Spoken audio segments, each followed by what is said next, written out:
ઓમ નમઃ શિવાય. રાધે રાધે મિત્રો. મહાશિવરાત્રિનો પાવન અને પવિત્ર તહેવાર આવી રહ્યો છે. 15 ફેબ્રુઆરી અને રવિવારના દિવસે આ તહેવાર રહેવાનો છે. તો આ દિવસે પૂજા વિધિ કેવી રીતે કરવી તેની સરળ રીત જાણીએ.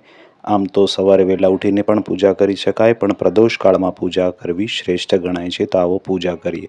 તો મિત્રો, મહાશિવરાત્રિના દિવસે એક પવિત્ર જગ્યા પર એક ચોકી બનાવવાની છે. બાજોટ ઉપર ભગવાન શિવને સફેદ વસ્ત્ર પાથરી ફૂલનું આસન આપી તેની ફોટોગ્રાફ આપણે સ્થાપિત કરવાનો છે, જેમાં ગણપતિજી અને શિવજી અને પાર્વતીજી બિરાજમાન છે. ત્યારબાદ એક તાંબાનું પાત્ર રાખી તેના પર એક પાત્ર ઊંધું ગોઠવી અને આપણે બીલીપત્ર રાખવાનું છે. તેની પર આપણે શિવલિંગની સ્થાપના કરવાની છે. જો આપણી પાસે શિવલિંગ હોય તો એ શિવલિંગ અથવા પાર્થિવ શિવલિંગ બનાવી શકો છો.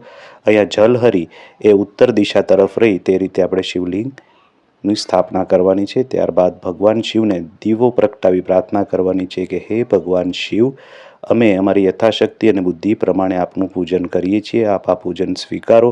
આમાં કંઈ પણ દોષ રહી જાય તો નતમસ્તક બે હાથ જોડી અમને માફ કરશો. તો આ રીતે ભગવાન શિવની પૂજા કરવાની છે. ત્યારબાદ આપણે ફૂલથી શિવલિંગ અને દેવી દેવતાના જે ફોટો છે એને સ્નાન કરાવીશું. આ રીતે છાંટાથી પણ આપ સ્નાન કરાવી શકો છો. તો આ રીતે આપણે શિવલિંગની ગોઠવણી કરવાની છે, જેની પૂજા આપ ઘરે જાતે જ કરી શકો છો. ત્યારબાદ આપણે અભિષેક કરવાનો છે. તો સર્વપ્રથમ આપણે જળથી અભિષેક કરીશું.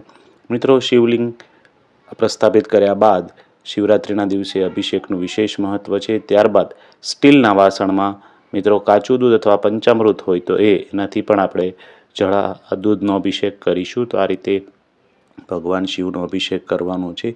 ઓમ નમઃ શિવાય મંત્ર જાપ કરી આ અભિષેક આપણે ભાવથી કરીશું.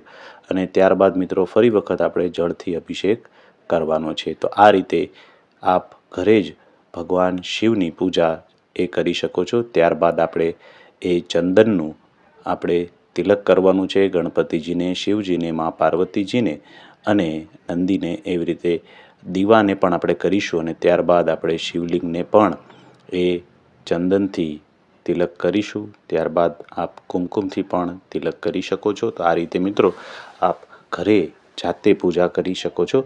અને ત્યારબાદ આપ અક્ષત એટલે ચોખા, અને જો આપણી પાસે મિત્રો ભસ્મ હોય તો આપ ભસ્મ પણ અર્પણ કરી શકો છો, અથવા ચોખા આપણે અર્પણ કરીશું. ત્યારબાદ આપણે એ નાળાછડી એટલે કે વસ્ત્ર અને જનઈ પણ આપણે શિવલિંગને અર્પણ કરીશું. તો મિત્રો આ રીતે પૂજા કરવાની છે અને વસ્ત્ર અર્પણ કરવાનું છે.